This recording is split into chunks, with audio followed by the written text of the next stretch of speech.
Welcome back into the Daily Dose. I'm Jeff Hansen. The show is brought to you by Give'emHellBrigham.com and by CougarSportsInsider.com, part of the 24/7 Sports Network.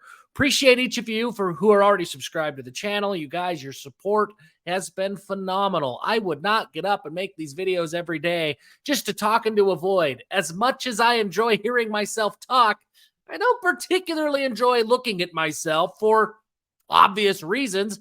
But it's because of you guys and your support. I appreciate you guys so much. I would not continue to do it without you. If you haven't subscribed yet, please do. Like, share, comment, all that stuff, all that fuel for the algorithm. Please continue to support. I appreciate you guys.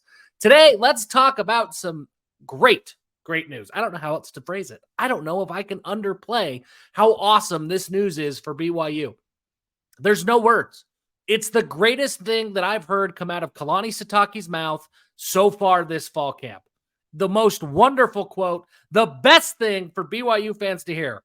Let's just get right into it. I will read the quote to you verbatim after the scrimmage last week. Here's what Kalani Sitake had to say regarding his defensive rotations. He said, "We have our subgroups, but it's one in, one out." Oh my gosh. Tender.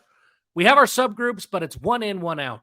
We want our best guys on the field. There's only so many reps we can do on scout teams, so we want our ones and twos to basically get those looks. A lot of the stuff that the twos get is going to have to be from watching film. The ones need all the looks they can get, and they need all the work in terms of getting in the best shape they can, and that comes with making sure they see all of the looks in practice.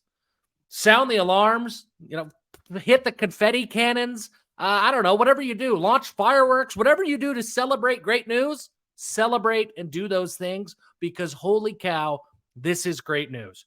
BYU on the defensive side of the ball, you're hearing it from Kalani himself, wants his best guys on the field. That means no more line subs, no more 11 guys on, 11 guys off. That wasn't uncommon with Ed Lamb and with Elisa Tuiaki. There were times in games where you had weird personnel groups just in the name of rotations. And I think it hurt. I think everybody agrees. It hurt BYU. There was this mindset that playing a backup or even a third string player who was 100% healthy was somehow better than playing a starter who was 90% healthy or 80% healthy. That isn't true. BYU is not that team. BYU does not have Alabama level depth that they can just pick anybody off the roster and expect them to perform at a high level. They need to have their starters in the game as much as possible. I think everybody knows that. And now it seems like the coaching staff has made the adjustments, be it Jay Hill, be it Kalani Sitake, whoever it was.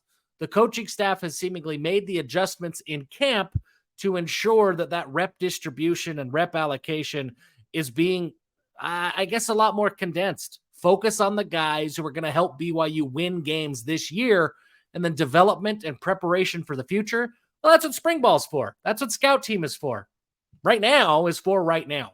If you think that it's just something that we saw, right? Something anecdotally that maybe this was not as big of a problem last year as maybe I'm making it seem, or maybe we remember on the forefront of our minds, it was a big problem.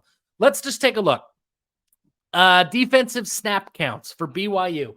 The Cougars had they had 28 players last year who took more than 100 snaps at some point on the defensive side of the ball. 28. So that is more than a 2 deep, right? That's a 2.5 deep. That's a lot of reps. Some of that was injuries. Sometimes that happens. But no player took more than 660 snaps, and only 2 players took more than 600 snaps. Now, I just picked some random schools. There's no rhyme or reason, no method to my madness. I just picked 4 random Power 5 schools to look at what their snap and play count distribution was last year to see how off BYU really was. Okay, one of those schools, Florida State. Florida State had a grand total of 24 players who played more than 100 snaps. They had one guy who played nearly 800. And then after that, they didn't have anybody else who played more than 600. So similar, but a little bit more condensed than BYU, okay? The next one, I had Kansas. Kansas, who had a bad defense. And if you look at what Kansas was last year and you look at what BYU was last year, There's a lot of similarities in those two programs. Kansas struggled to get off the field as much as BYU struggled to get off the field. The offense really carried the Jayhawks last year. So you would expect to see probably some similar snap distribution. Not the case. Kansas had a grand total of 22 players who took more than 100 snaps. They had 7 players who took more than 600 snaps. Kansas wanted to keep their best players on the field. Now, they couldn't stop anybody anyways, but Kansas made a real effort to keep their best players on the field. They had 3 guys who took more than 800 snaps. Okay, next, Pittsburgh. Again, just random, no rhyme or reason, just random Power 5 programs. They had 23 players last year who took more than 100 snaps. They had 5 players who took more than 600 snaps.